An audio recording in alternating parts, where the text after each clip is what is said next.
ആപ്പിളിന്റെ സഹസ്ഥാപകൻ സ്റ്റീവ് ജോബ്സിന് വ്യത്യസ്തമായൊരു സ്വഭാവമുണ്ടായിരുന്നു. അദ്ദേഹം മീറ്റിംഗുകൾ നടത്തിയിരുന്നത് സാധാരണ രീതിയിൽ കോൺഫറൻസ് റൂമുകളിൽ ഇരുന്നായിരുന്നില്ല. പകരം അദ്ദേഹം തിരഞ്ഞെടുത്ത വഴി നടത്തമായിരുന്നു. നടന്നുകൊണ്ട് മീറ്റിംഗുകൾ അറ്റൻഡ് ചെയ്യുക.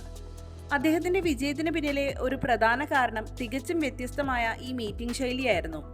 വാക്കിംഗ് മീറ്റിംഗുകൾ ആപ്പിളിന്റെ വിജയത്തിൽ പോലും നിർണായകമായ പങ്കുവഹിച്ചിട്ടുണ്ടെന്നാണ് അദ്ദേഹം പറയുന്നത്. മീറ്റിംഗുകളിൽ നടന്നു സംസാരിക്കുമ്പോൾ ഗുണം പലതാണ്.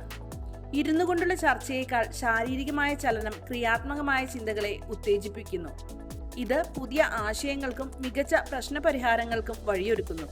ഒരു കോൺഫറൻസ് റൂമിന്റെ ഔപചാരികതകൾ ഇല്ലാതാകുമ്പോൾ സംഭാഷണങ്ങൾ കൂടുതൽ സ്വാഭാവികവും വസ്തുനിഷ്ഠവുമായി മാറും.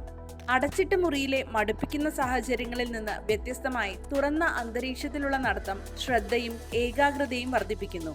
ഫലമോ, ഒരു സാധാരണ മീറ്റിംഗ് പോലും ആശയങ്ങളുടെ ഒരു പവർ ഹൗസായി മാറും.